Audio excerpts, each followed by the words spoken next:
PlayStation Drive is starting. While you wait, make sure to like the video, subscribe to the channel, and hit the bell icon on YouTube to be notified of future goodness. If you enjoy our show, we'd love it if you gave us a 5-star review or rating on your podcast service of choice. To continue the conversation, join the Carpool Gaming Discord, where you can find a wholesome community to have a chit chat with. For some exclusive content, you can also support us on Patreon. And finally, don't forget to check out the Carpool Gaming website for an awesome range of merch. Links to all that and more are in the show notes, but without further ado, let's get revved up for the PlayStation Drive. Whoa!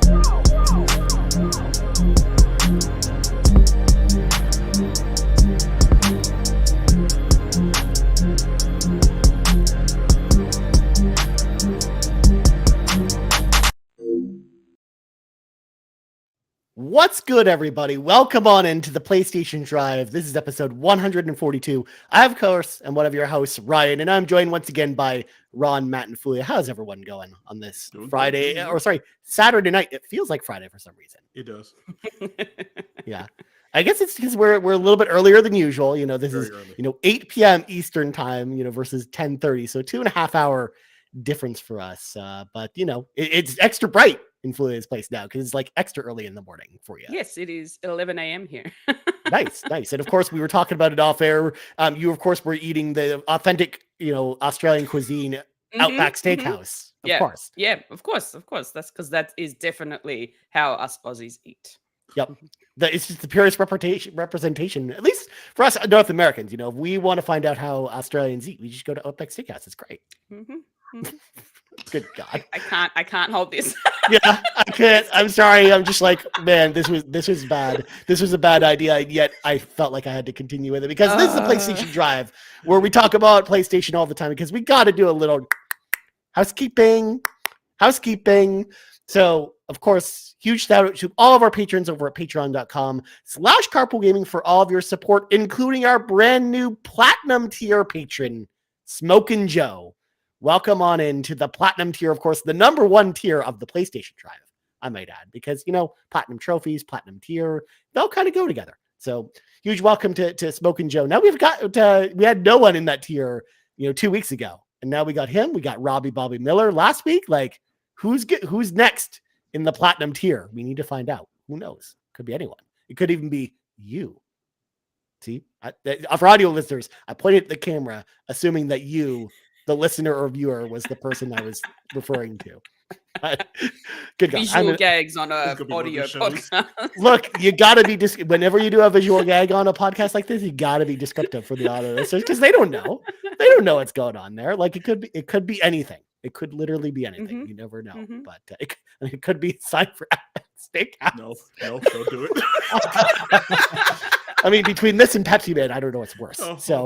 But anyways, we should probably grab our 8 tracks, pop them in. It's time for the playlist. We got enough stuff to talk about in the show. We should probably not linger here. So, Ron, it says on the spreadsheet that you didn't play any games this week, but I'm still going to ask you, what did you play this week? I didn't play anything. I was going to attempt to do the Oxenfree playthrough, but once I started the game, I forgot what a slow burn that it is. And I was like, I'm not going to be able to do 2 more playthroughs of this after I already rolled credits years ago.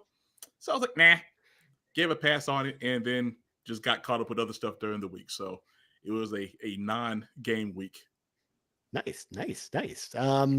So then no platinums that you're still keeping the top of the spot. You're like, now that I've reached the pinnacle of platinumness, you don't feel the need to, continue to dive in more. I'm like one ahead of Koala. She's going to catch me in no time. One cozy game and she's going to be right there again. I don't know. Because stop. This week we just yesterday we got the announcement of the Final Fantasy 16 DLC release date coming next month. Fulia might just be busy with that. She might not have time for other platinums. She could. And I'm not going to be mad at her. If she wants to spend time with Clive, it's all good. I mean, everyone kind of wants to spend time with Clive. Let's be real here. It's true. He's a handsome fellow. They also announced earlier today that the Final Fantasy 14 crossover with 16 is coming in a week and a half, which is going to have Clive in Final Fantasy 14. So I got to spend time with Clive in there. It's going to be great. Yeah, I saw you post it. Yeah, I'm sorry to anyone who looked at my Twitter today and it was just all Final Fantasy 14 stuff today. Because at least it's a great game. It's true. It's exciting. And the best part is we won, Joseph, Mr. Badman over. And if we won him over, we can win anyone over to the Final Fantasy 15. Was not That's how I look expecting at it. that. I was like, Joe? Yes. Hey. I'm like, ladies and gentlemen, we got him. I'm so excited. I'm so excited. All right. So, Ron, no, you didn't play anything this week. I'm going to go to Matt, who apparently, according to the sheet, played every game. I guess to make up for the fact that Ron didn't play anything. All experiences. Mhm. One experience, all the games, ladies and gentlemen, and everybody. I'm just kidding. Had to do that though. I am obsessed with the new Backtrackers game, Thirsty Suitors. It's on Game Pass. I've spent so much time into it. I haven't decided yet, but I'm enjoying it so much. I might even go for it's not a platinum trophy because I'm playing on my Xbox. It's what's it called? The 1000 gamer score. Thousands gamer score. Yeah. I mean, there's not really a term for it at this point. Not even make a term out of it. It's just Yeah. Although there are some Xbox games that have a specific trophy that unlocks that is in lieu of the platinum trophy that unlocks when you get all of the achievements in a certain game. So they're trying. They're So, evolving, I haven't decided yet. It's about time. I haven't decided yet, but Thirsty Suitors, it's dating sim, turn-based RPG, cooking game / skating game. I think the best way to describe it is it's like a indie diet version of Persona, to the point where every time you finish a battle, you can use your skill points to level up different areas, and it's called your Thirst Sona. So you can pick which one you want to be, whether you want to be the heartbreaker, if you want to be more nicer. Yeah, it's called a Thirst Sona. That's right. Wow. And it starts off very, I don't want to say sleazy, but it's pretty over the top. So the main character, Jala, she leaves town for an unknown reason. I still don't know yet. She comes back and she's confronted by all of her ex-lovers, and they go into battle with you, which is an RPG combat. But while you're doing the RPG combat, they kind of insult each other, but you can decide if you want to either shut them down, if you want to be nice to them, if you want to make them thirsty for you. You have lots of choices in terms of how you want to deal with your exes. The writing is like S tier. Like I've been laughing so much just because of how comical it is. Like there's this one part where I think Jala was speaking to her aunt, and the aunt was asking like, "Oh, it seems like you're getting back with your ex." And I think the option I picked was I didn't want to shut down any options yet because I don't know who I want to romance yet. So I've been keeping all my options open. So that's what I told the auntie. I said, "Well, nothing's off the table," and her response was, "Don't you mean he's on the table?" And she said, "No, auntie, that's too much. Like, come on." So it's just stuff like that. That's really good sense of humor. Besides being a very thirsty game, there's a lot of heart to it, surprisingly. So as you get to know the characters, you kind of see their backstory. So for example, there's one gentleman that's your ex-boyfriend who's really into working out, really overcompensates the way he dresses. But I think it's due to the fact that his father's not in his life. So then he's kind of trying to make up for it. So at first, Sergio, who I thought was disgusting because he was too over the top and too aggressive. But now I get to know him, I'm kind of like, maybe I do want to give Sergio a chance just because I see a much softer side to him. So I haven't decided yet who I want to romance. There's Sergio, who's overcompensating the way he dresses. There's Dia, who's very nice. Ron's nodding his head already towards Dia. Thick 4 C's on yeah. Respectfully, of course. Respectfully. Yeah, respectfully, of course. There's Bruno, who is like pure daddy material. Like, oh my god, when I saw him show up, I was like, I'm in trouble. But luckily, I don't want to spoil it. I don't want to go too far into it. Loving the game so far. I'm almost near the end, and I know I like the game so much because I don't want the game to end, right? Even though I have Final Fantasy VII Rebirth waiting for me, but I'm enjoying so much of my time in this world, getting to know the characters. So, Thirsty Suitors has been taking up all of my time. Very thirsty. You're starting to sell me on this, Matt. You're starting to sell me on this. Respectfully thirsty, of course. Respectfully, of course. I mean, it's possible that this game might become wheel worthy, where it gets added to the wheel at some point. It could. He's selling me on it. Nice. Well, I'll keep everyone posted. Nice. You play anything else, Matt? No, I'm just obsessed with Thirsty Suitors. Oh, I only asked because, like I said, you said on the description all the games. So I wanted to make sure we got to all the games you played, man. Just the one. I mean, Just to the be one. fair, that game has several games within it, so it is one experience. Oh, fair enough. Thank Fair you, enough. I Ron. mean, Thank you. you could say it's kind of like The Last of Us and Last of Us 2, where it's all just one experience. Or Nier Automata and Replicant. Thank you. Or Resident Evil 2 and Resident Evil 2 Remake. Everyone gets it now. Thank you. I'm just ready to just walk off this no. podcast. Like, this was a mistake. This was Stop. a mistake. It's all one experience. It's fine. Yeah. All the experience. Yeah. I mean, they're not as good as, you know, Matt's favorite game of all time, which is Pepsi Man. We all know this. It was confirmed fact last week. He so. was trying to find it before we started the show. Yeah, Yeah. exactly. He has it somewhere out there. Can't top it. Yep. Can't stop, won't stop. All right. Fulia, before I go to you, question from the chat for you specifically. Fulia is probably so excited for the new Top Spin. We know she loves tennis.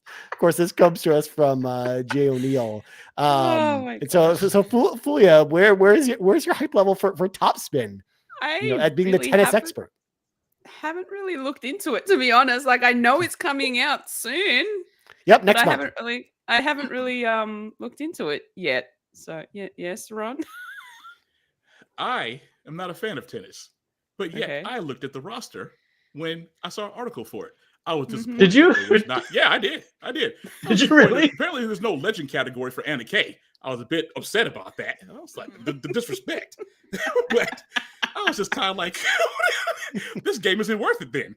But How for dare you not they? to know, Koala, I'm a little bit surprised, a tad bit disappointed, but carry on, please. Even Ron looked up the roster and the Yeah. trophy list. I was gonna say maybe the platinum's not that bad for Top Spin. See? We don't know. It's just you play tennis and that's how you get the trophies. Who knows? Who knows? Yeah. I don't know. We'll see. I'm- Look, I might have to look into it, but I just not really like, especially because it's a 2K game. I don't know what I'm gonna. Yeah. Good Probably point. Yeah. microtransactions, plenty of Yeah. them. Lots of them. Yeah, lots of them. Maybe it won't be as bad as NBA though. I will hope say not. that because like their golf game PGA, I think is like not as bad for the microtransactions. Okay, But- yeah, because NBA 2K is horrible. Yeah, and I mean WWE is also pretty bad for the Okay, yeah. microtransactions too. So- Look, if we're talking tennis games, I did end up finding a pre-owned copy of Mario Tennis on the 3DS. Okay. So Very nice. Yeah. I did buy that. See, that's not a bad tennis game. That's not as bad tennis game. Now, How about Mario Mario? Tennis on the Wii U, that's a bad game. But 3DS, that's pretty good. It's pretty good. But anyways, it is now time for you to talk about the games you played as well. Okay, so let me just start off with I did a little trophy cleanup for a game called Donut County. It's a Ooh. really cute little cozy indie game. There's raccoons taking over the world, and you end up controlling a giant hole in the ground, and that hole just gobbles everything up essentially. Throughout, and that's all, and that's the basis of the game. But there are puzzles. There are also puzzles that you need to solve in this game using the controller when you're controlling the hole. And as things drop into the hole, this hole gets bigger and bigger and bigger. And it's actually quite funny because the dialogue is hilarious. And yeah, it's really great. So I ended up getting the platinum for that one. See, she's caught up. That means she has 5 now. Yep. 5 platinums. There's that's my 5th for the year. But Coming for that's that pretty crown much back. the only other platinum I managed to get. I did, however, restart. I did start a new game or new save for Harmony Fall of Reverie, because I also want to go through that. And I think I only have like a few trophies before I hit that platinum as well. So I've managed to play through a little bit of that. Coming for Haven't the popped crown. any trophies since the save, but yet no, not yet. No, Yep. it's still yours. You hold on to that crown. I was there. going to say that crown does not change hands until she officially passes you. We're tied. That's how this works. We're tied, and it was hers. It doesn't matter. It She's on doesn't- her way. Yeah. She's on her Thank way you, though. man. Thank you. She's on her way. Like She did just say she was on her way. So she really is. Gotta watch We'll out. see. yeah. Spirit Not Fair- maybe. Spirit She Fair will is pass next. you. Yeah, She will It's pass over. you. She it's will. over. Mhm. She's gonna have it. I've also been continuing my journey through God of War.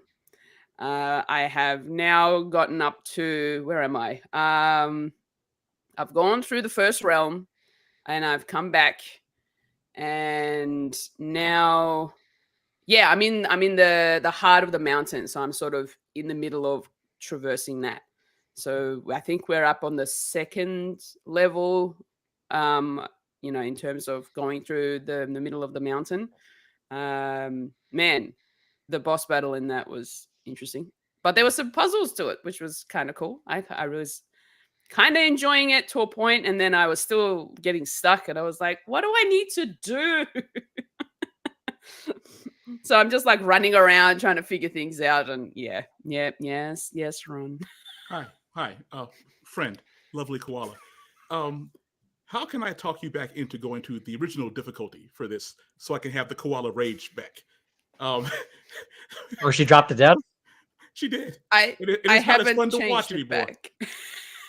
Nothing wrong with We're dropping it playing it down. on story mode. Nor should you, because if you're having more fun, why does it matter? Like we don't Exactly. we shouldn't be trying Story to mode. incite rage for the sake of rage. You haven't seen it. I mean, You please, haven't if I want to see the rage, I'll just go watch Amanda play Yoshi's Crafted World or something like that. Exactly. Oh, wow. Still Wow. don't understand that, but Poor okay. Amanda. Oh my god. Yeah, I know. She Anyway. embraces that though, which I'm totally fun with. So, yeah, We love you, Amanda. We love you. Oh my Yeah. god. good job. Oh man. Yeah, so God of War playthrough is still happening. And the last thing I'll mention is I started up a new game last night because I just felt like I needed to just sit there and chill, mellow out, but still have some form of like challenge to it, I suppose. I ended up playing Mystic Pillars Remastered, which is a puzzle game. And it's basically like there's a bit of math happening, which not a huge fan of, but it's kind of like you have to move the numbers across pillars to certain points. So it'll give you an image of what the win condition is, and then you have to make it work into that pattern. And that destroys the pillars. Now, this game is not just puzzle. There's story to it. There's lore to it. It's based in ancient India, and they also have it dubbed, like the voiceover work is done in I think it's Kannada, the language Kannada, but also there's an English dub version as well. However, I found out when I looked at the trophy list that you have to play, if you play through the whole game with the cutscenes in Kannada, you'll pop a trophy for it. So I'm like, okay, well, I'm gonna have to keep it on. I'm gonna have to keep it on that to be able to get the trophy. Chasing So- that platinum. Yeah. Chasing that platinum. Yeah, Can't because say that's no to a probably trophy. I imagine that's the only language trophy in that game, right? So I think so. Yeah, it is. It is. yeah, because otherwise it'd be weird to make it be like, all right, now you got to play through the game in English and stuff like that. Yeah, no. It's definitely just in that ancient Indian language. Right. But the lore and the story behind it all is actually really cool. The art style of it is really nice. I kind of like the way it looks.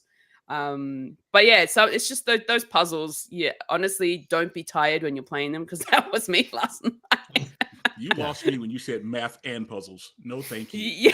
Yeah. That's a brutal combination Yeah, right there. I'm not trying to go back Yeah. to high school again. No, thanks. No, look, the only math you're really doing is just like addition and subtraction. That's the only thing. Oh, It's okay. just it's Okay. literally just to move the numbers into a certain pattern. So there'll be, say, like 4 or 5 pillars, and it'll have 2, 5, or 3, and then it'll tell you need to move some of these here and then some of these there. But there's like a particular sequence to do it, so that you have those numbers on those specific pillars, which then destroys the pillars. So what's the win conditions for? Because you did mention that. Yeah, no. So for each level, there's a little win condition, and it'll show you the pattern that you need to have those numbers in. Okay. And that's something and that'll specific. break. You can't fudge your way through it.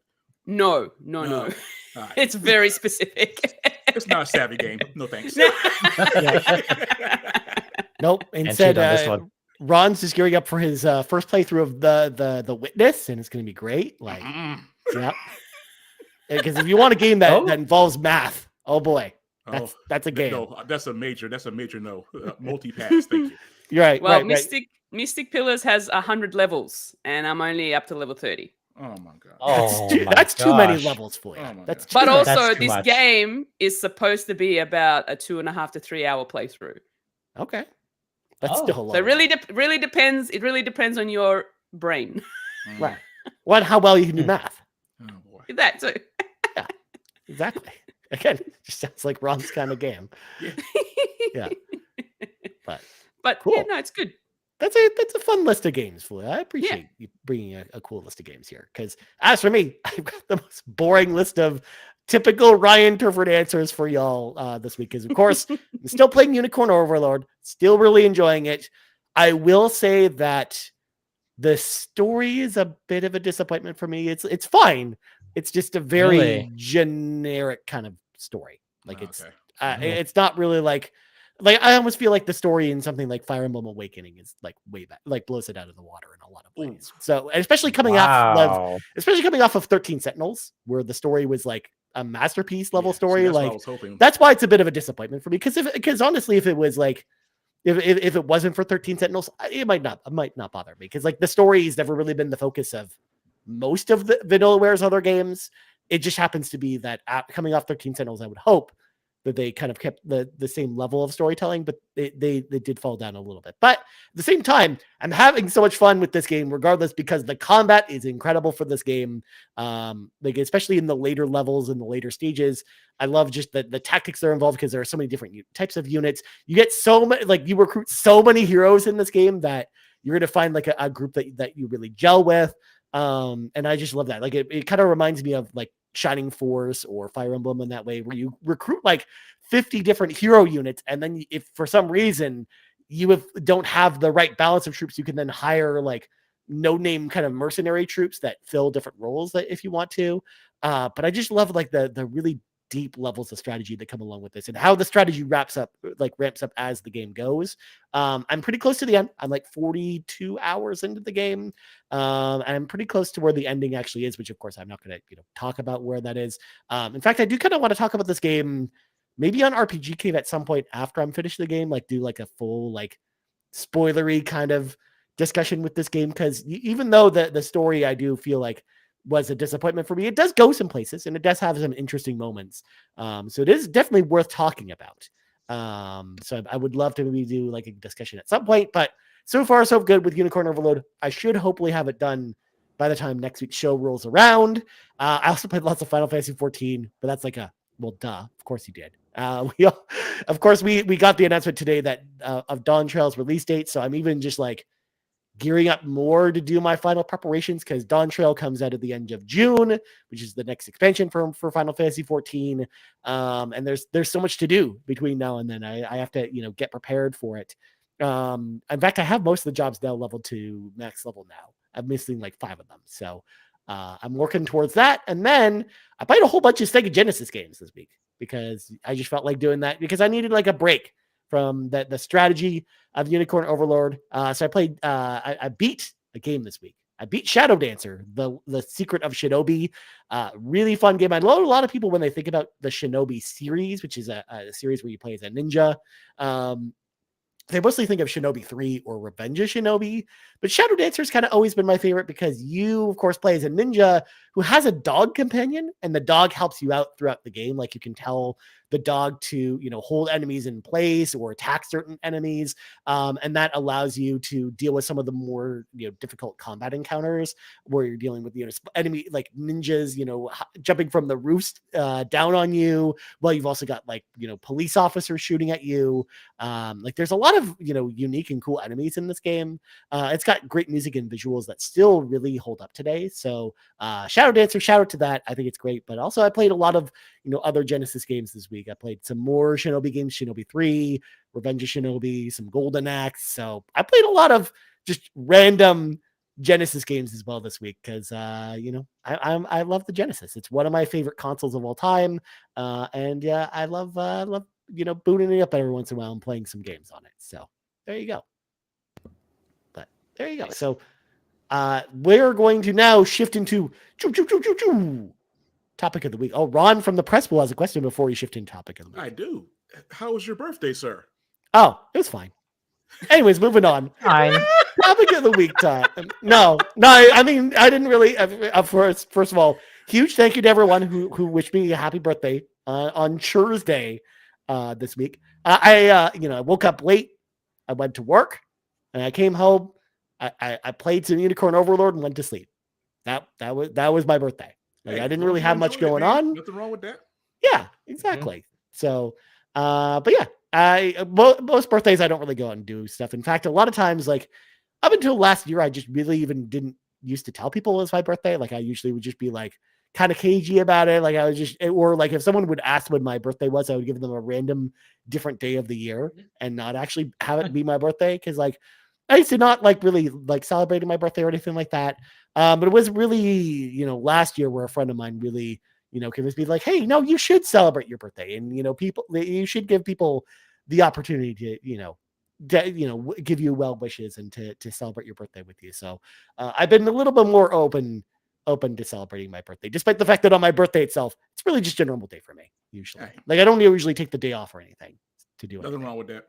Yeah, exactly. Especially like when you get to our age, Ron, as you know, like your birthday is always, less and less exciting. I think every year you're just like, another year already. And my knees just hurt even more now. Great. Extra grade. That's about it. Yeah, exactly. Those are just clearly the things to look forward to. I mean, I've already I posted on Twitter like the day after my birthday, like I've already hit like the three major check marks of, so you've turned 41, the checklist that comes along with that. It's like, oh, great.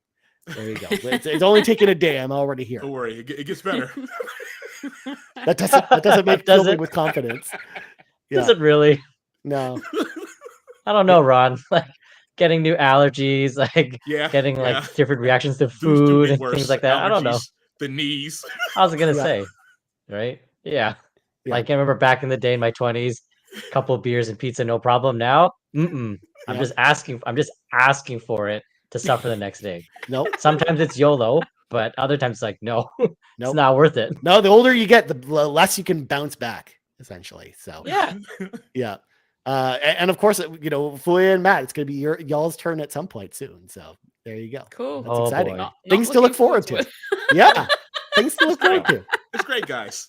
Yeah. I don't think so. I'm taking my kid to a trampoline park tomorrow, and I'm already like, there's no way I'm hopping on that trampoline. Like, last time I did, I was like, no, it's fun when you do it. Next day, but I was gonna say, as soon as you wake up the next day, you're like, that wasn't fun. So not worth it. So I'm gonna go. Like, this was a mistake. He can jump. Yeah, this was a mistake. It's fun when you do it, but no. Yeah. Nah, it just means that you've used muscles and that you haven't used in a while, so it's a good thing. Oh, here comes Koala with those the muscles. No, those muscles don't want to be used. No, that's what they're saying. They didn't want to be used. Please stop this. Don't ever do that again. No, thank you. We don't do that here. I'm officially going to add jumping on trampolines to the list of things you don't want to do when you're over 40 list. There's a list that builds for that. That's definitely one of them. Sleeping on the couch. Like an old couch, that's another one. Going to a rave, it's another one. There's a remember when I was a kid, I could sleep on the floor, like the carpet, like just regular carpeted floor, no problem. Sleeping on a couch now, no. Don't feel it right away. Cannot do couch. Yeah, but even worse, like a futon. Futon's even worse. Good God. No. Yeah. Because when I moved into this place, I was thinking about the idea. It's like, well, maybe I could just get rid of my bed and then turn my bedroom into an office and then have a couch bed instead. And then I thought about the fact that I'm like, oh yeah, I'm in my 40s. That's probably a bad idea. Don't do that. I'm glad you thought about that. Yeah, I had to think about that for a second. Speaking of thinking about it, topic of the week. So we're going to talk about what's next for the PlayStation 5. Where we see the console going, when the PS6 is coming out, when the PS7 maybe. No, we're not talking about the PS7 on the show. As well as the future of the PSVR and stuff like that. So we're going to talk about where we think there's going. So first off, when do we think the end of this generation is going to happen? Do we think, because I know I keep hearing rumblings that maybe 2027 is the thing. Do we agree with that? Do we think that maybe, that's even farther out than that? Ron, I'll start with you, otherwise known as His Royal Baroness. We haven't done that on the show today, so I had to at least do it once. His Royal Baroness, the Platinum King. When's the PS6 coming? 2027, 2028 sounds about right. I mean, especially if the rumors are true about PS5 Pro coming at the end of the year. 3 or 4 more years tops. It really sounds like it's getting ready to come to an end. Nice. Matt, do you agree? I would say so. Yeah, I would agree. I think it's going to come out in 3 or 4 years. It's sounds weird to say that because a part of me feels like I just got my PS5, but then I didn't. Like it's already been like 3, 4 years. So time is just flying by, reminding that we're getting older. No, it's going to be 4 years this year that we got our PS5. Yeah. Yes, he doesn't. It's just feel like it. It just doesn't feel that way. And I think we talked about it last time. I think just because there's so many cross-generational games, I don't know if that's why. And only the last year or two where it's like PS5 exclusive games, but I don't know. Yeah, I can see that they're probably gearing up for PS6 next gen, 3, 4 years tops at most. Yeah. I mean, we're still getting cross-generational games this year. Like most of the games that are out this year are on PS4 and Xbox One of all things. Like they still run on the old VCR over there, the Xbox One, which is just crazy to think about. Yeah. What about you, Fulia? What do you think? Yeah, I think it sounds about right. Like probably around the 2027, 2028 sort of time frame. I mean, I wouldn't even be surprised if they bring it out towards the end of 2026. But yeah, possible. Yeah, no, it sounds about right. Yeah, I'm in agreement with all y'all. I think 2027 is probably the most likely scenario, but I actually agree with Fulia where I don't think they'll wait till 2028. If anything, they might have it come out earlier. I think it just kind of depends on what Xbox is doing, where because if Xbox decides to release their next generation console earlier, maybe Sony actually decides to push up the plans for the PS6 a little bit. But that segues us into the idea of a PlayStation 5 Pro, because there's been a lot of debate since there are rumors that have come out about the PlayStation 5 Pro. Looking back at the PlayStation 4 generation, of course, we had the PS4 Pro, so it's only natural that we would get a PlayStation 5 Pro. But do we need one? Do we feel that there's a need for a PlayStation 5 Pro? And this is something that a lot of people have been contentious about, or just upset that there is even the idea of a PlayStation 5 Pro coming. But I don't know about y'all, but this week, I saw, the reviews come out for Dragon's Dogma 2 and seeing footage from Dragon's Dogma 2 running at an uncapped frame rate with screen tearing all over the place. And especially when you're in the major cities and the game running between 30 and 40 frames per second at not even full 4K, checkerboarded 4K. And then between that and then what happened with Final Fantasy VII Rebirth and with the performance mode in that game. And I'm just just give me the PS5 Pro already. I am going to be the number one evangelist probably for the PlayStation 5 Pro. Cause I'm just please just give me that console now at this point. I'm ready for it because as someone who owned a PlayStation 4 Pro, I remember seeing the benefits very quickly for that, where games that couldn't run at 60 before got 60 frames per second patches, or it allowed games to run at 1440p on that console before that only ran at 1080 on the PS4. I feel like the improvements for would really help with the games that we're getting this year. And I'll see that the games that we're having now, and when I look at some of the games from last year, like Jedi Survivor and stuff like that, I feel like this problem is only getting worse, and that I feel like maybe even the traditional console model just doesn't work anymore, where maybe we should be in a position where we should be upgrading our consoles, or at least having the option to upgrade our consoles every 4 years to a new one, kind of what phones do in a lot of ways, rather than having traditional console generations. But I'm curious to know, going around the horn, do y'all think we need a PlayStation 5 Pro? Starting with Matt, what do you think? I don't think we could say that we need one. I think it'd be nice to have, like you mentioned, Ryan, it would be very beneficial because we can already see some of our modern games that can't keep up with screen tearing. I personally don't have a big issue if a game is at 1080 or 30 frames if it's locked in. I don't have a 4K TV, but there's definitely a market for it. Like people bought the PS4 Pro, they're buying the Xbox Series, Xbox One X. Like people are buying these things for sure. So I wouldn't say like that we need it, but it'd be definitely nice to have. I think what I'm curious to see is just, I think when looking back at the old model, especially with PS4 Pro, our economy was very different. So I'm very curious now if they do come out with the PS5 Pro, what's the pricing going to be? And given just what the economy looks like, do people have the extra income to spend on this hardware? Some people would, but would it be, enough so that it kind of justifies Sony putting resources and time and effort into it so that it does benefit gaming? That's what I'm curious to see in terms of that. I mean, I don't expect Sony to stop making the current PS5 and they only make a PS5 Pro. I would imagine that they would offer both so people still have the option. But Yeah. again, even the PS5 itself, it's still not gaming's an expensive hobby to begin with. So I would like to see a PS5 Pro come out because I know a lot of people would benefit from it.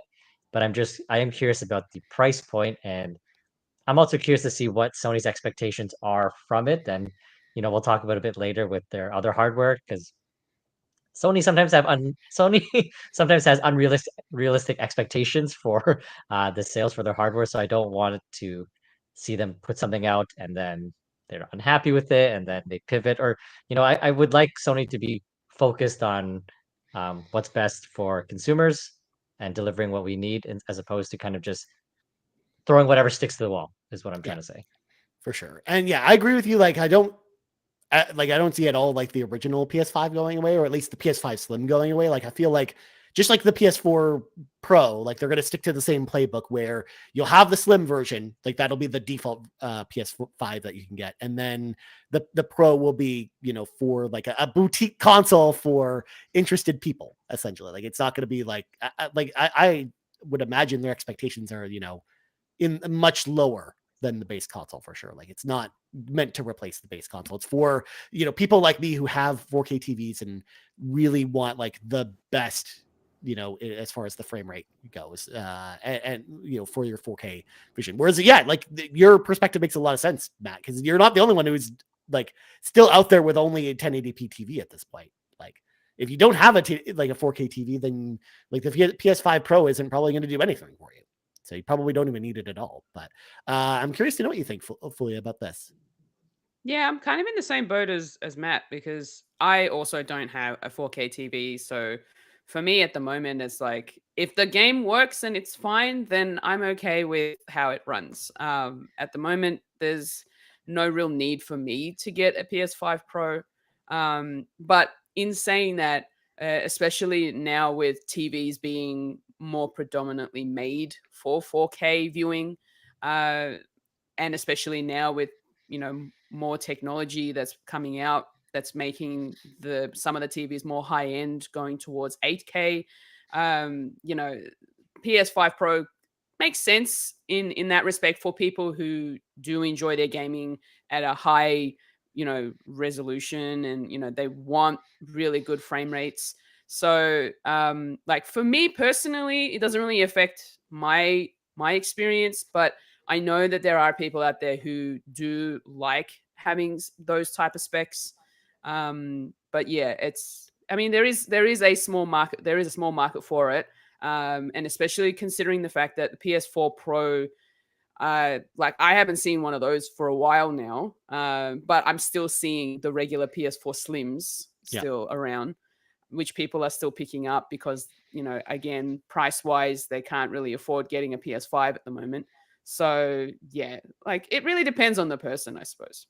Yeah, because like I think the PS4 Pro, the last numbers we got for Sony was like in the 5 to 6 million range for PS4 Pro. So like it was a console that wasn't meant to sell a ton, and that's okay because like that I think that was the whole goal going, and I think that's probably the goal here. I know Yarden in the chat says, I imagine they're probably happy with 20% user base adoption, and yeah, I think that I agree with that. Like I think that's probably the idea, like the ideal situation, but I think it's probably gonna be even less than that because you're right. Like I think both of y'all are prime examples of the fact that not most people don't have 4K TVs. Although I think that number is going to just keep going up because as like someone who recently was going out and looking at like monitors and stuff like that, like you can't buy a 1080p TV from, you know, a major store anymore. It's only 4K TVs now. So like as more and more people like upgrade their televisions or change out their TVs because of a problem, like more and more people are just going to naturally have 4K TVs. So that's going to be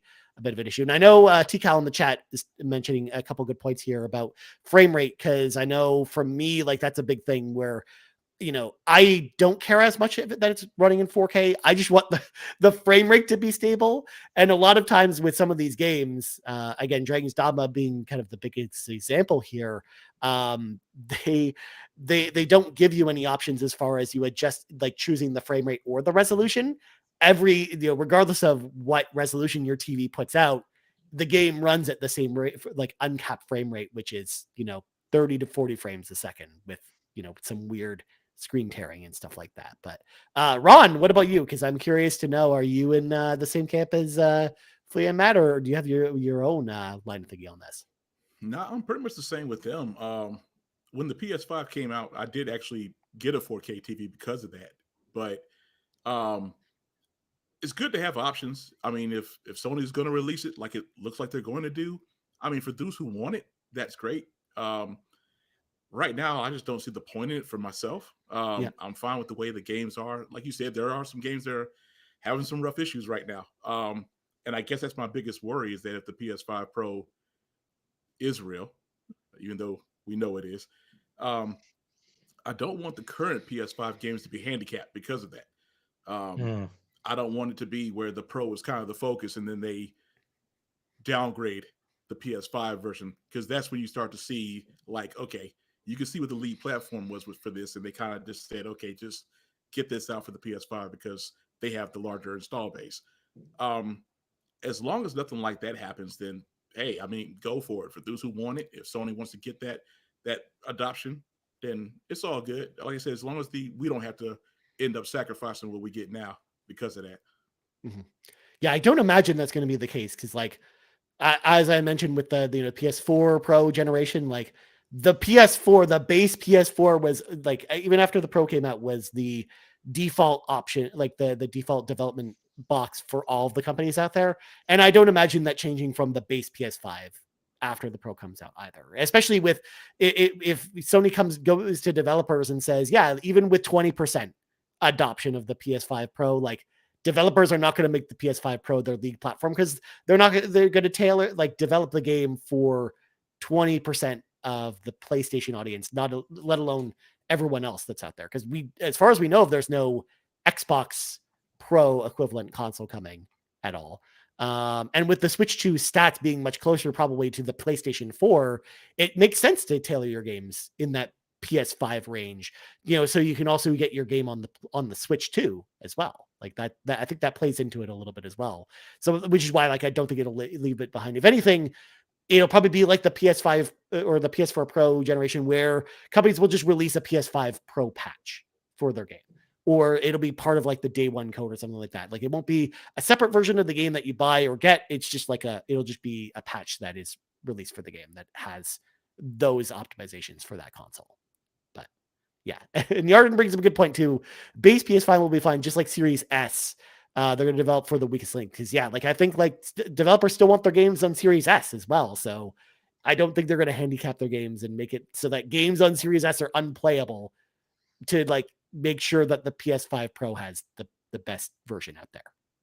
So, although I would imagine the PS5 Pro has like the best version available on consoles out there with games going forward. But we're going to bring in some of the audience questions on this particular subject.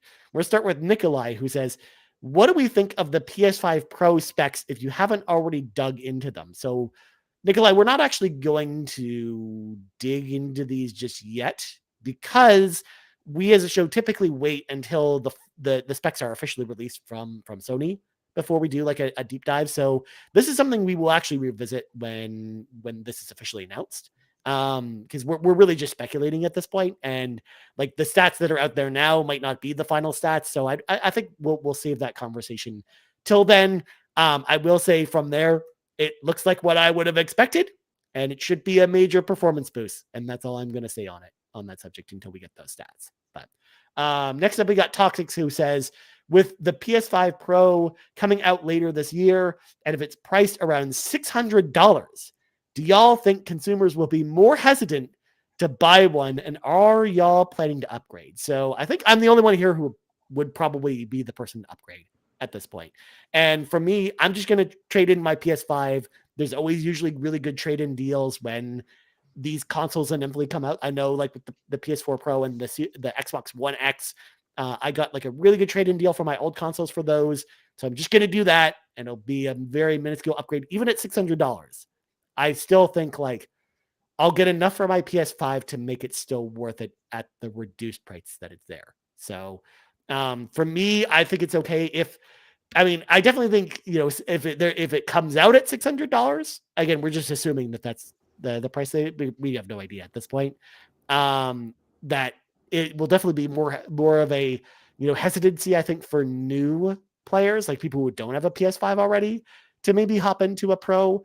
But for existing owners, I think, with trade-ins or with other options to recoup some money from your console, since you're going to be upgrading it anyways, like I don't see it as much of an issue, since it is mostly there, I think, for people who already have a PS5 who want more power out of it. But I'm curious to know what y'all think about the price. Like, is that sticker shock for y'all? Like, is $600 too much? I mean, Fulia, I can't even imagine how much that is in Australian dollars. That's got to be like 1,000 Australian dollars. Yeah, I'd say it's going to be a lot closer to that, because I think when it first came out, the PS5 was, I think it was like $6.99 Australian, and that's including tax. Jesus. And so that kind of does sound steep. So the Pro is definitely going to be at least more towards like the $800, maybe $900. So that is a pretty high price for a Pro version of a PS5. But yeah, look, I'm not really, like I said, I don't have a 4K TV to even consider getting a Pro, so there's no real point for it. And my PS5, my launch PS5, is still doing good, so I'm okay with it for now. Yeah, for sure.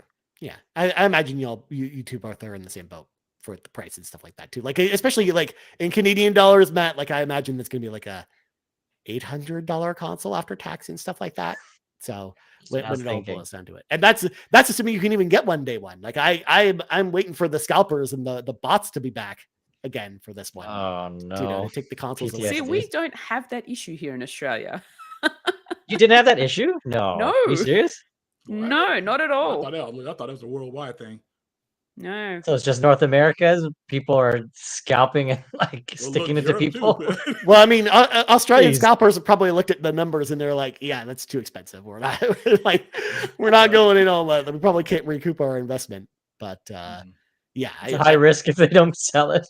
Yeah, I don't know. Like I still wonder about the price, because I actually don't think it'll be $600, or I think they'll want to price it in such a way where it is, enticing for someone to pick one up, whether it is $550 or $600. Like, I don't think they're going to go over $600 on the dot, because I feel like they price out even some of the most hardcore fans at $650, because at that point you're halfway to building a very comparable gaming PC at that point.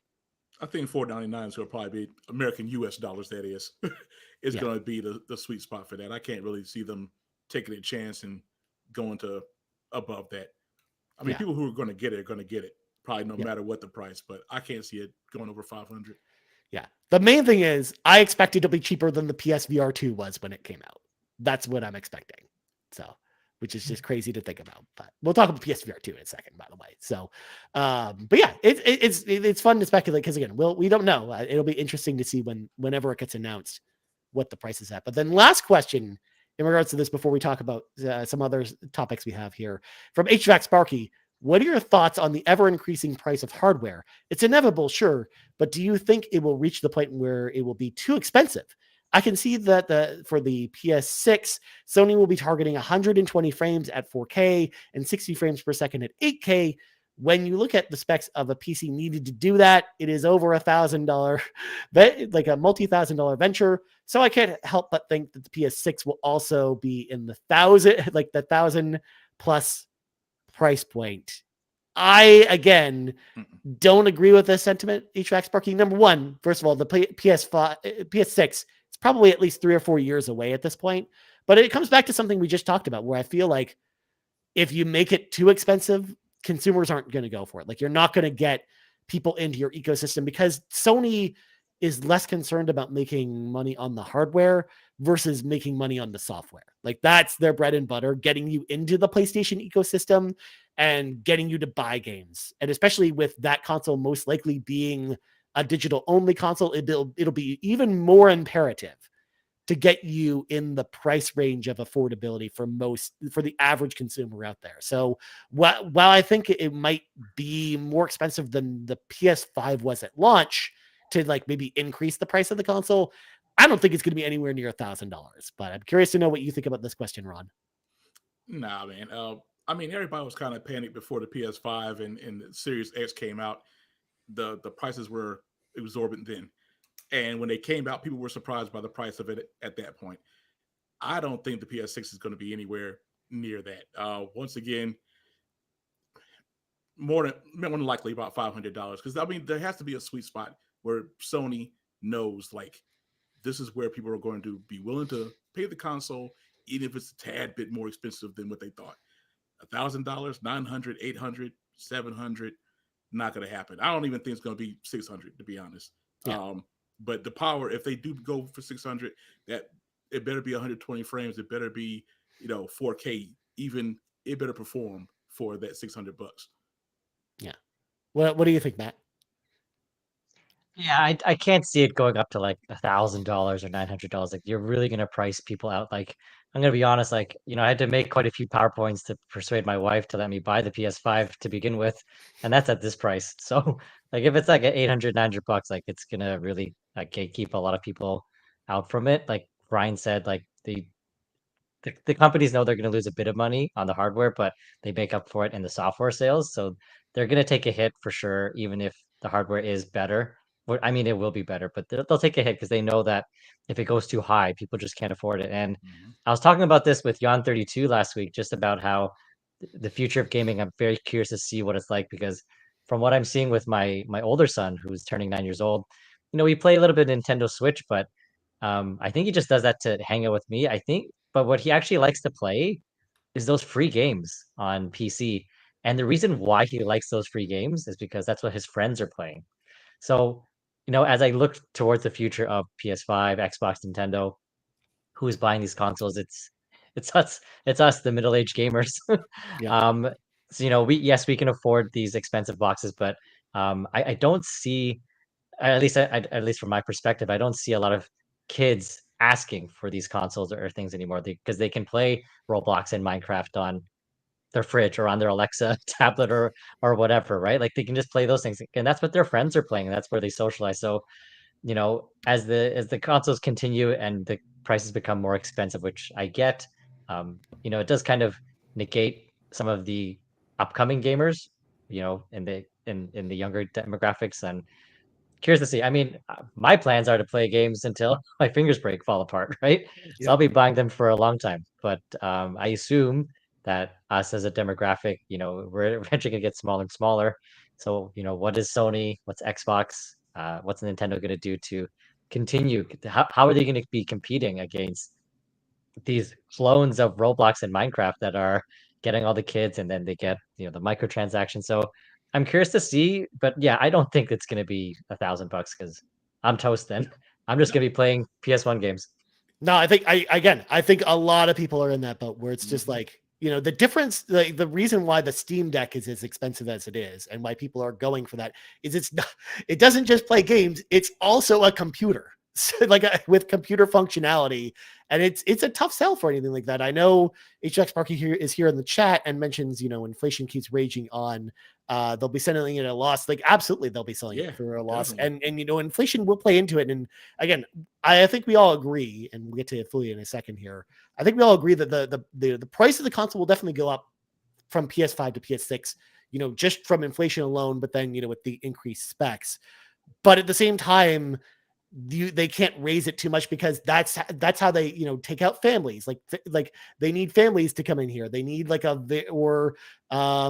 just need like that middle ground of gamers, because that's just what consoles are aimed at. Because otherwise Sony, like if Sony wants to, sell a $1,000 PS5, they may as well just sell PCs at that point. And you just sell like a PlayStation branded PC at that point. Like I think that's the direction they would probably go in instead if they wanted to chase that $1,000 price point, because otherwise, like if they might, like console players might just look over and see Xbox at like a $500 to $600, and if PlayStation 6 is $1,000, like like Sony knows that those players will just go to Xbox instead. I mean, that's kind of what happened with the 360 when you think about it. PS3 came out with the crazy price, and 360 was reasonably priced.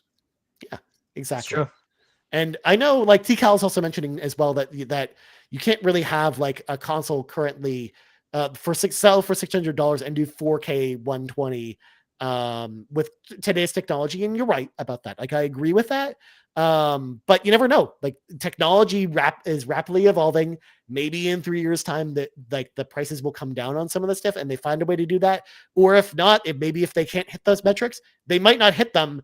And they might go for lower specs to make sure that the console is at a reasonable price. Because I think they care more about getting people into the ecosystem with the base model versus having higher performance parts. I think that's the mindset of Sony when it comes to at least the base model. And then that's why the PS6 Pro will then be that machine that has all that extra stuff and will be even more expensive. Like I think that's kind of the idea there. But we haven't gone to Flea yet. I want to know what you think about this. Yeah, look, as Ron mentioned before, back when the PS3 was launched, I remember in Australian dollars it was like $9.99. It was like $999, and it was this monstrous console. So by the time, like since then until now, PS3 being that almost that little $1,000 price tag. Right now, the consoles are like $300 less, $400 less. So as technology evolves, they get better at making them with less, with less expenses and less parts and stuff. So that it's kind of the reason why it probably won't hit that $1,000 mark. Just because of that. So that's why they're able to keep it a lot cheaper than what it has been in the past.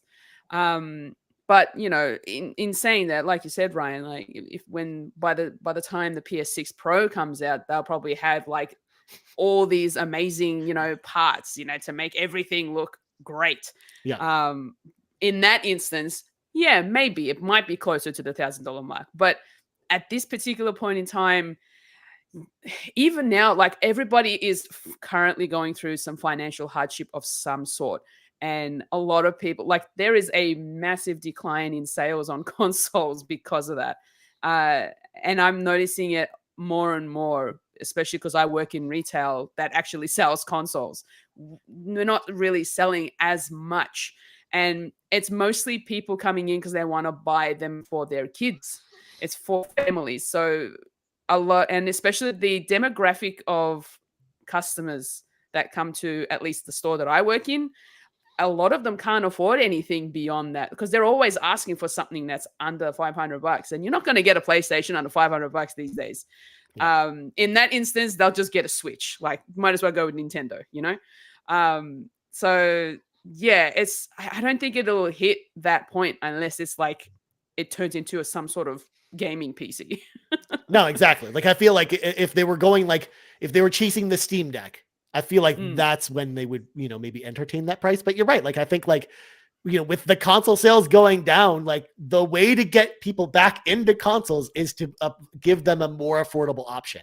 So yeah. I think like they'll probably look at that, especially because I think the mindset at Sony is shifting a little bit now that we've got, Hiroki Totoki taking over for Jim Ryan, and then whoever his replacement coming in after that. I think the idea is not to be as much of the boutique out of reach kind of console and be more of be in reach of everyone who kind of wants to be in the ecosystem and getting more people into the PlayStation ecosystem and just make that chart go up for console sales. So I think like that's that's just why I think like they will actually they will have the performance stats suffer to make it fit a price point that's affordable. I think that's going to be the mindset. But and that's speculating like 3 years into the future.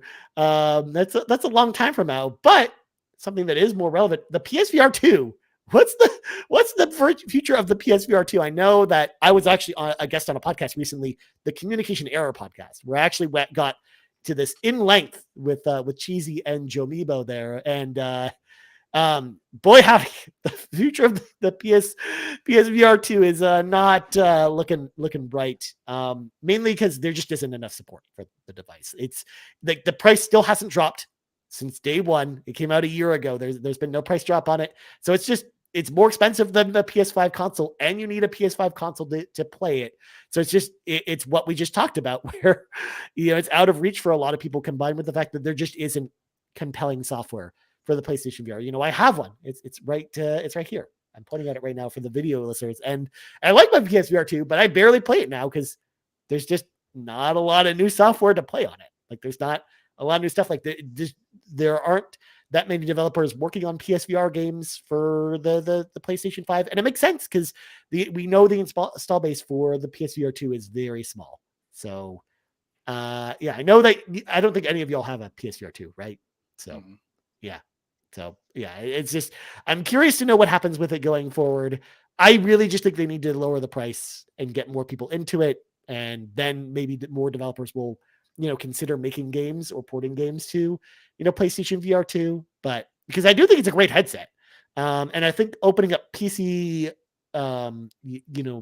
support for it later this year, as they announced, I think will probably bring a new audience to PlayStation VR 2. And I think we'll open things up a lot, but for now, I just don't, I don't think it's really got much of a future at this point, which makes me sad. Yeah. I think it's a good product. And especially because they're also in competition with like the Quest as well.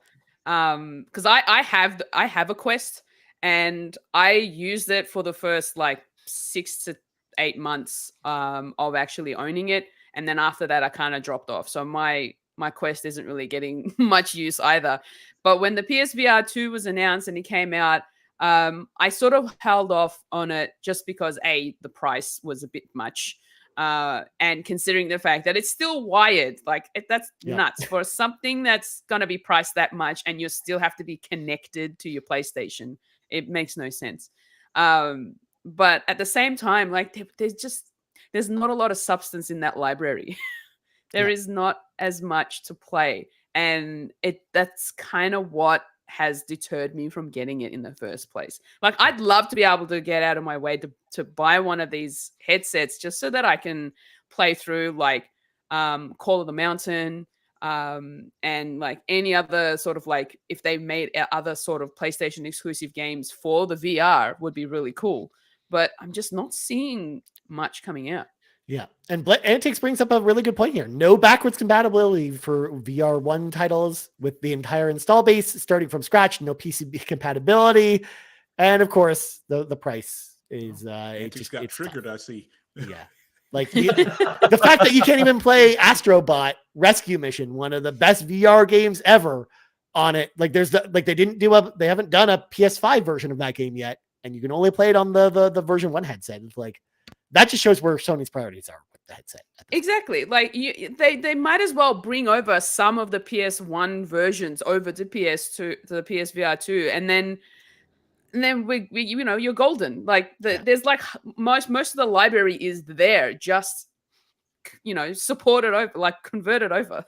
Yeah, and we did see this a little bit with some of the launch games, like Moss Book 1 and 2 came over, and there were a couple other games that made they got re-releases on the headset, but those have been few and far between. Like we just haven't gotten a lot of good games, but there are some good games on there. Admittedly, you've got Synapse, you've got Call of the Mountain, the Resident Evil 4, Resident Evil 4, yeah, both of them very good. The Dark Pictures anthology, like gun shooter, I think is actually pretty fun as well, especially for someone like me who likes light gun games and misses them tremendously. Like I think that's another good one as well. So there are definitely some good games on the headset. It's just not enough to entice people to spend that asking price. It's too much. So there you go. Well, I think that's going to wrap up this topic because we got questions from the carpool to get into. So, of course, let's start with Black Wyver, who has a question from Matt specifically. But they ask, hope you all are doing well. I got a question from Matt, but I'm happy if any y'all can weigh in on this. I have things to say about this in just a second, Black Wyver. PlayStation Plus extra games this month dropped Resident Evil 3 Remake. What are your thoughts on the game? And where does this sit compared to the other two remakes, Resident Evil 2 and Resident Evil 4? I hope you have a good weekend. Now, Matt, before I go to you, I first of all, I have a physical here because I'm like, I feel slightly offended by this question because I've like before you joined the team, I was very much the Resident Evil representative in so many ways, Exactly. to the point where I have this physical here. Yes. This is signed by Nicole Tompkins, who plays Jill Amazing. in Resident Evil 3. You know, because I met her in person and it was super awesome because I love Resident Evil 3 and I'm a big fan of the Resident Evil games. So I feel a little offended, but I also know, Matt, you're like the more diehard Resident Evil fan of the two of us here. So I'm not too offended, but I'm also just like, come on, Resident Evil groupie. Yeah, exactly. Proud too. So now, Matt, now that I've gotten that out of the way, please answer Black Wyver's question. I think Resident Evil 3 Remake is the perfect game on Game Pass and PS Extra because it's a good game, but it's really, really short. Like I remember buying it on day one at full price, being a Resident Evil groupie. Of course I did. And I did feel a little bit shortchanged because I'm pretty sure I finished it within like 3, maybe 4 hours. And those 3, 4 hours are a lot of fun, but it's short, especially for a full price game. So if you're playing it on PS Extra or Game Pass, or you picked it up for $20, I think it's worth it. And the difference between Resident Evil 3 Remake compared to 2 and 4, there's not a lot of replayability. Unless you're going for the platinum, which it kind of forces you to go through multiple difficulties, which was annoying. But outside of that, like you're not getting a scenario B and where you get to see a different perspective. Whereas in the original Resident Evil 3, I'm pretty sure it's choice based. So it actually encouraged replayability to go back to make different choices. That's all out of Remake, unfortunately. But if you're going in because it's free 99, you're open for a good time, seeing lots of beautiful people. Like, yo, when you see Carlos up close, like, oh my God, like, get a bottle of water because you're gonna be thirsty. So there's which one though? people. The OG Carlos skin or new Carlos skin? Ew! Oh no! Oh no! Mm-mm.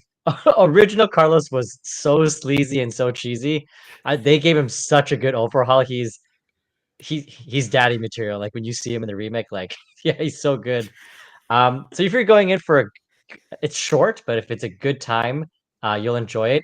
In my opinion, it is more action oriented compared to 2, so it's a little bit easier in that sense. There is somebody who stalks you, kind of like Mr. X, it's Nemesis, but they nerfed him a bit. So go in with an open mind for a fun time, look at beautiful people, and you'll be fine. As long as you didn't pay full price, I'd go for it. Ron from the press pool. Question. Oh, Matt, friend. I heard that you were actually the consultant for Resident Evil 9. It might be a rumor, but I wonder if you would confirm that now.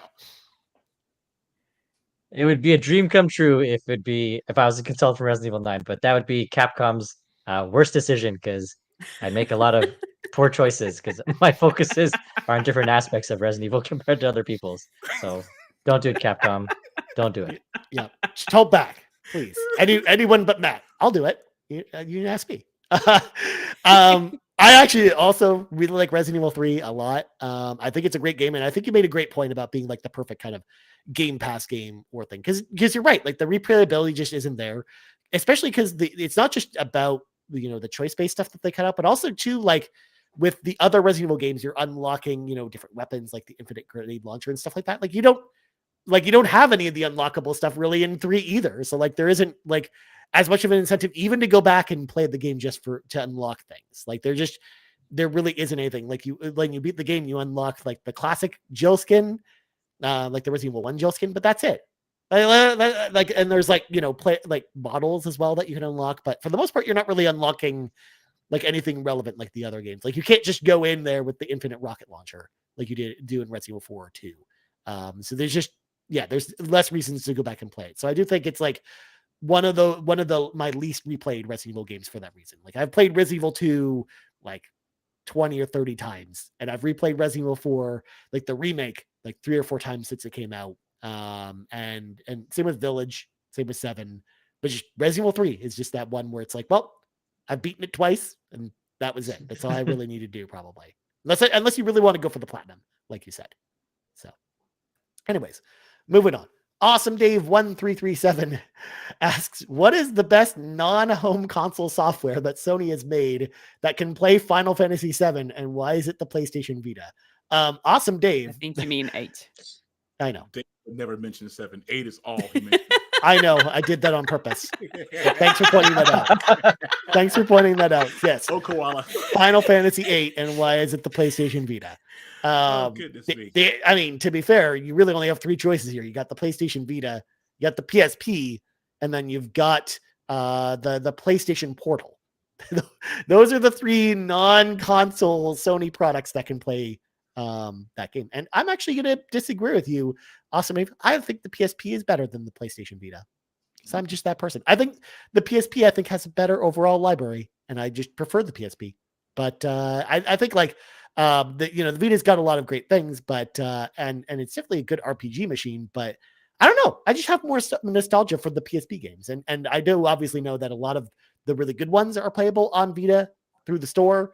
But I don't know. I like the Vita, the PSP a lot. But what do you all think about this? I never don't had even know where to portables, begin. So I'm good. And 8 is cheeks. So yeah. What? No. It is. It's not cheeks. 8 is cheeks. It is. It's horrible. It's a horrible game. Ron's this close to being put in charge of this entire show. Because that's an even worse punishment than kicking him off the show, is putting him in charge. I understand. Honesty is a bad thing. I like the Vita. I think it's a great console. It's just not as good as the PSP. I've never owned anything to say any of about the the portables. I just know that Final Fantasy 8 sucks. That's all. Look, Jace brings up a good point in the chat. If So cheeks cold. means the best, because we all entitled to our opinions. that's true. That's true. Yeah. You are. I mean, even if they're wrong, you're entitled to your own Hey, opinion. it is what it is. Yeah. Good God. All right, so moving on. I feel like I need to try this game. Yeah. No, I please feel like I don't. need to try this game. Well, you know what? Yes, I need Matt, to know I do want you to play this. which side am I going to land on. Keep me posted. Yeah. I'm very curious. Isn't now. it on the PlayStation Plus library?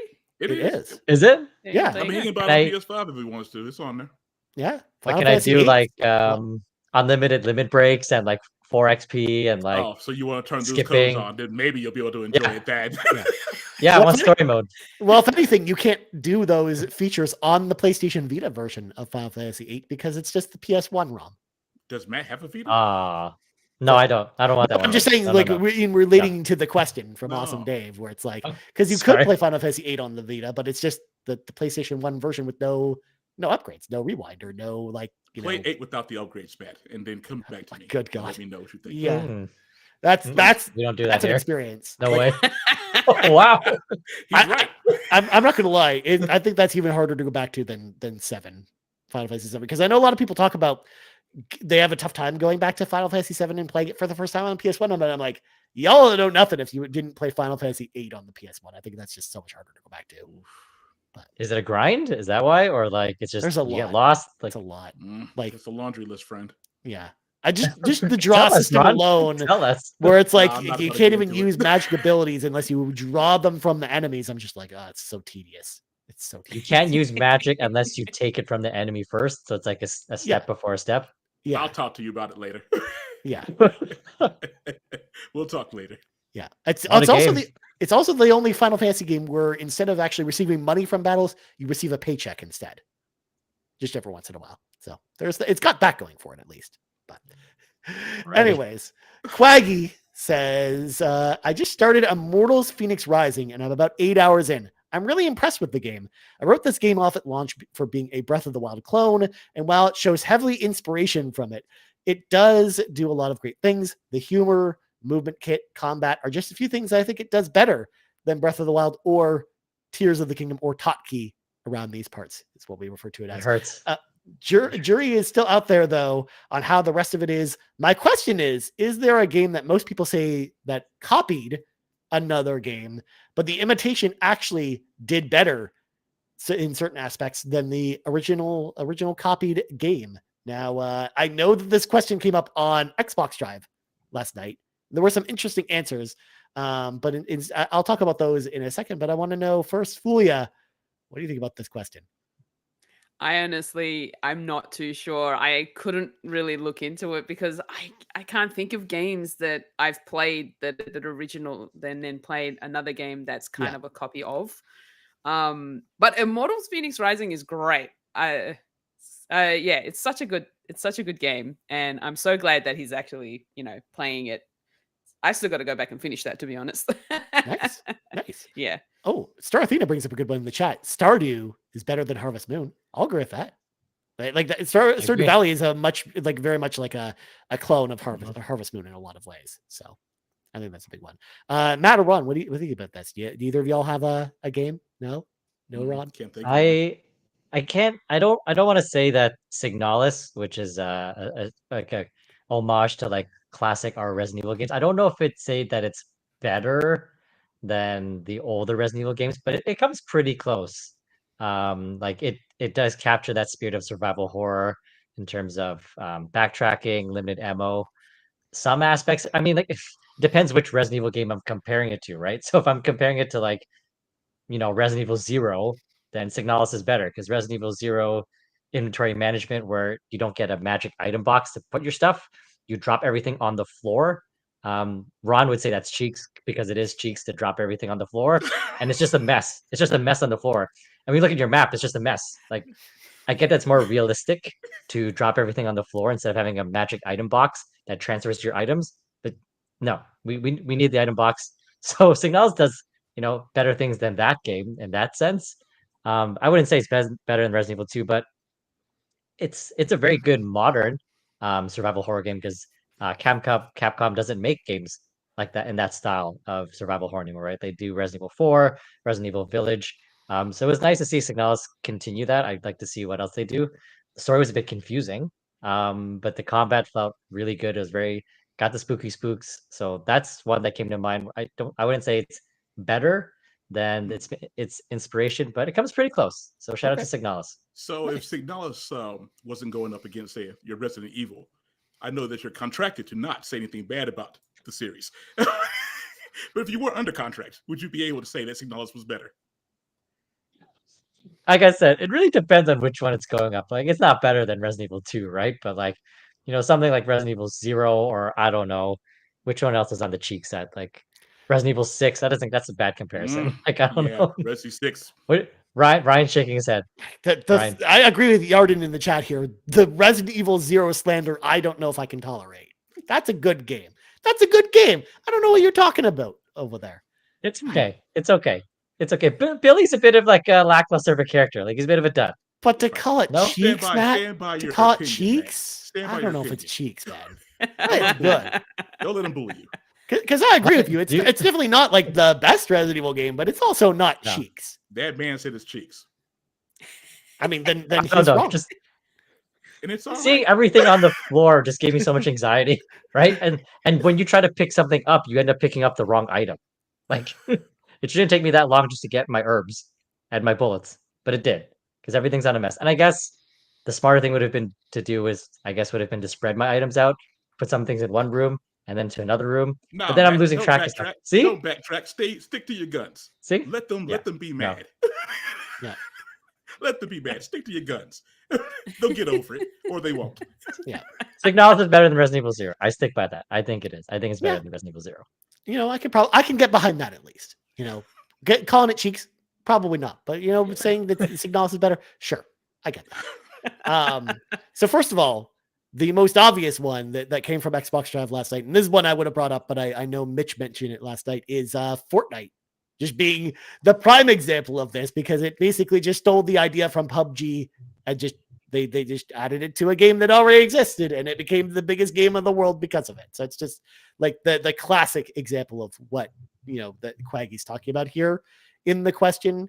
Another one which is kind of interesting because this is kind of like the snake that's eating its own tail. So of course a lot of people refer to the Uncharted series as being like a Tomb Raider ripoff, but like the Uncharted games didn't really play like the Tomb Raider games. Yeah. But where I'm going with this I feel like the Tomb Raider remake is basically like the reboot of Tomb Raider is kind of like an Uncharted ripoff or an Uncharted clone in a lot of ways, and I think it's better than Uncharted. I especially like as like Rise of the Tomb Raider in particular is an incredible game, one of the best games on the PlayStation 4 generation in my opinion.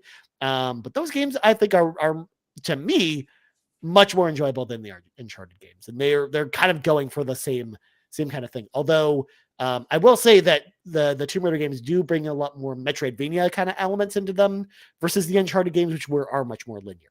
So there's a little bit of difference between them, but they're kind of going for like the same type of storytelling style. So they are very similar in that light. And then the last game that I bring up, because this is a PlayStation podcast, of course, the GOAT of all games that copied other games, of course, Super Smash Brothers. No one thinks about that game anymore because we're thinking about PlayStation All Stars Battle Royale all day and all night, baby. Because of course, it's superior to Smash Brothers in every way. We know this to be fact. It's true. That's why the series is still around, right? So I have to give that a shout out as well because that's just we at the PlayStation Drives are always stands for PlayStation All Star Battle Royale. So and y'all, the three of y'all will get to experience that at Extra Life in November. It's on the list. It's up there with Pepsi Man, Crazy Bus, Hong Kong 97. We're gonna play some good games at Extra Life this year. It's gonna be great. Wait, the list. Yeah, I can't wait. It keeps It's gonna be growing. Yeah.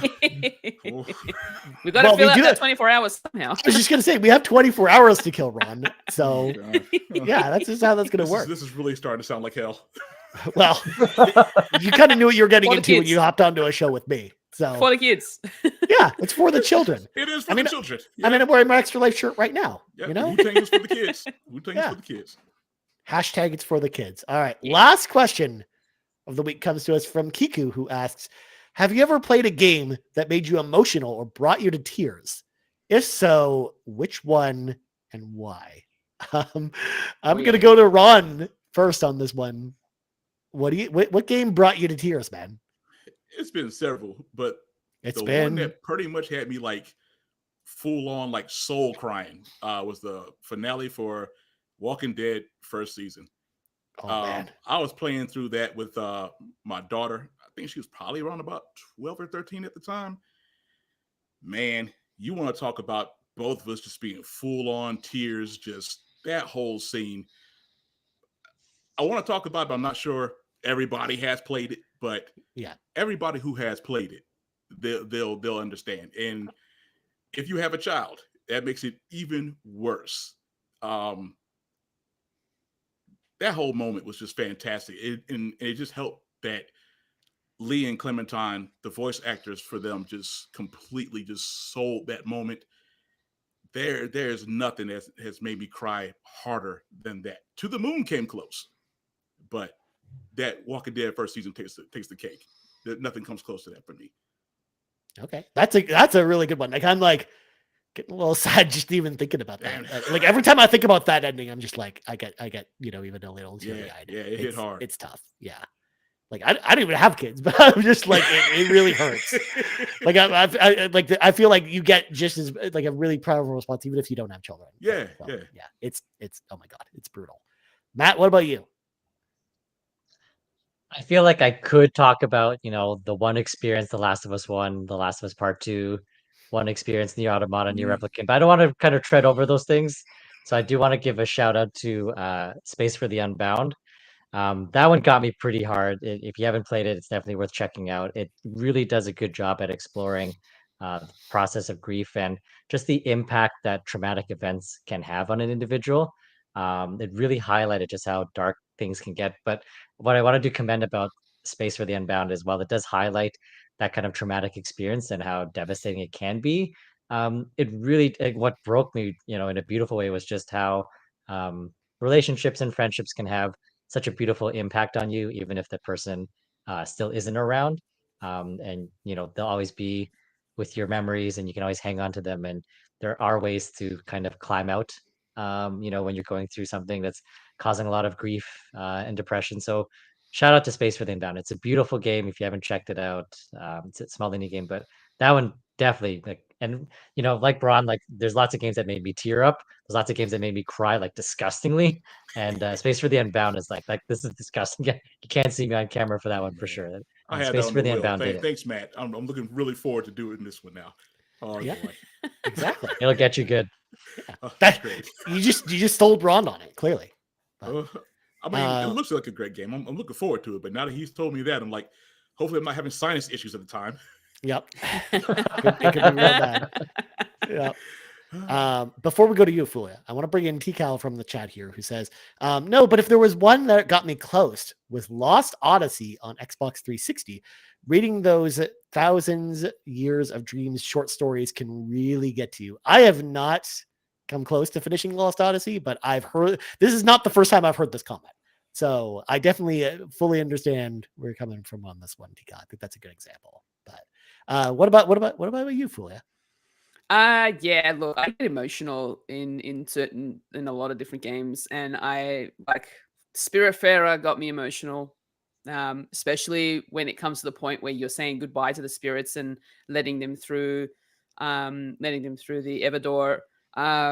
Gree or Gris, however you want to pronounce it, is also another one because you're going through the different stages of grief in that game, and that also can, and especially because the music just really gets to you as well. Like any game that has an emotional story to it, if the music hits as well, then you're done.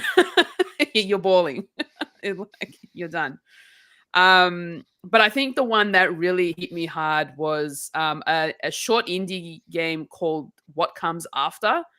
And that basically goes through, it sort of talks about mental health and, the character, and it's essentially a story-rich game. I think it's a visual novel, and you're essentially controlling a character that's just sort of is very depressed, and it does get pretty dark. Like it does have like suicidal thoughts and stuff.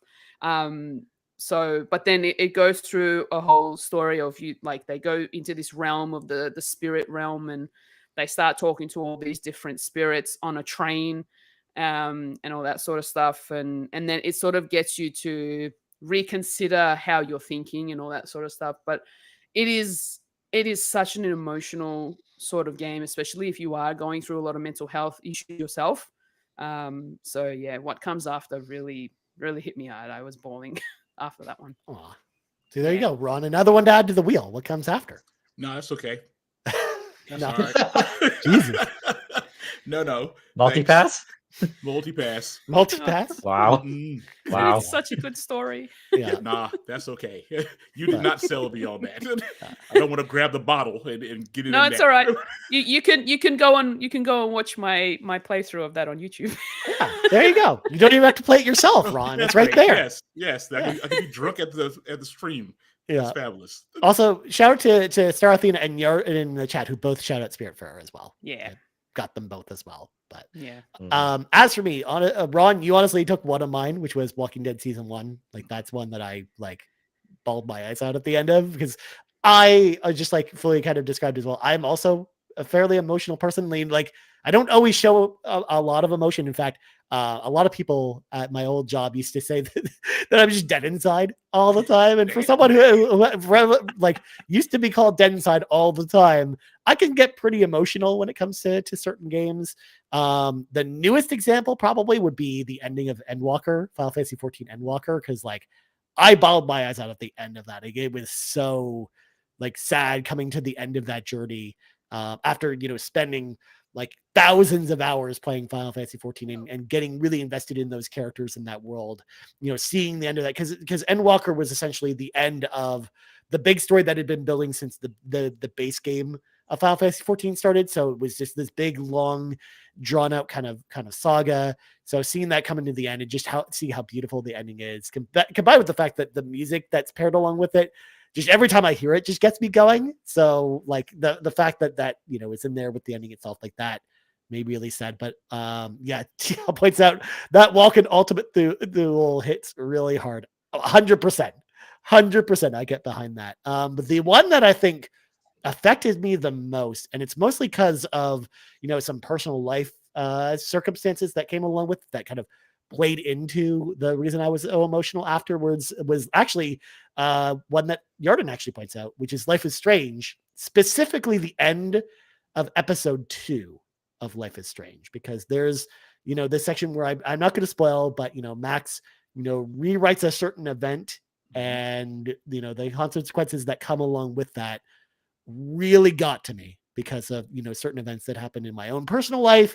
So, tying those together, I was a mess afterwards. Like it took me a couple days actually to get over that ending. And, but at the same time, like it's one of my favorite games of that generation, despite of the fact that, hit me so emotionally hard. And that's not even the only emotional part of that entire game. There are, many, points of Life is Strange that are tough. In fact, they're all kind of like that as well. Like even Life is Strange True Colors, there are a couple of moments in that got me. Or even Life is Strange 2. I know a lot of people don't talk about Life is Strange 2 as much, but like some moments in Life is Strange 2 also really got me as well. So yeah, good stuff. I love getting a good cry on with some video games. Also, to answer T-Cal's question about Final Fantasy 14, because they play on Goblin, I play on the Seraph server on Dynamis. In fact, we have a whole section in the Discord that's just devoted to Final Fantasy 14 because we have a Carpool Gaming free company that's devoted there. Although when I'm doing my dailies and stuff, Dynamis is not the best place for it, so I usually go on Ether to do all my dailies over there. So there you go. We lighten the mood up with some Final Fantasy 14 talk, y'all. You're welcome. You're welcome. All right. It's time to wrap up the show this week. But before we go, of course, we want to thank all of our patrons over at patreon.com/carpoolgaming for helping keep the lights on, starting with our ultimate producers, Tony Baker from the Quest 4 Pixels podcast. You can check them out over at youtube.com/quest4pixels today. That's the number 4, the 4 spelled out. That's for the audio listeners, by the way, because the audio listeners can't see me holding up the 4 with my fingers. Jonathan Brown, the man behind the music on this podcast, but also the Xbox Drive. You can check out his link tree, linktr.ee/pme.jib. Again, the link is in the description of this podcast.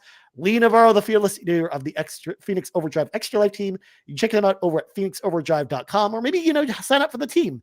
Phoenix Overdrive over on Extra License signups are now available. And we'll, of course, be there in November playing all kinds of bad games. It's going to be great. And then Cwagmire, who reminds you that the best babes are in fact Xenobabes. Our platinum producers, Robby Miller and Smokin Joe, and our gold members, Adam K, Anna, Awesome Dave 1337, BobLoblaw, Brad Moore, Brian Reese, Cecily Carrozza, CrocoKyle, Dan and Luma, Dannohh, Emily O'Kelly, Yom32, Marcus O'Neill, Peje EP, and Tim Aulph. So huge thank you to all of our patrons over at patreon.com/carpoolgaming. And if you want to hop in the car with us, head over there and choose the tier that's right for you. But without further ado, Fuya plugs go. You can find me everywhere on foolishfuji.card.co. Go there. You'll find all of the links to my socials and other things as well. Nice. Where can we find you, Matt? You can find me on Carpool Gaming's Discord and on Twitter or X at Nagachaka, where I'm probably going to be posting borderline, not for safe for work pictures and videos from thirsty suitors. So yeah, check it out. Please. More Daya. I'll hook it up. Nice. I got you. Respectfully, of course. Respectfully. Of course. Respectfully. And Ron, where can people find you? Savoy Prime everywhere. PlayStation, Xbox, Steam, backlogged. PSN profiles, True Trophies, Savoy_Prime on Twitter. Nice. Or X, as the kids call it. As for me, you can find me on the old Twitter, aka X, at Ryan Turford. You also find us on X at Carpool Gaming, right here, youtube.com/Carpool Gaming. Of course, podcast services are around the globe.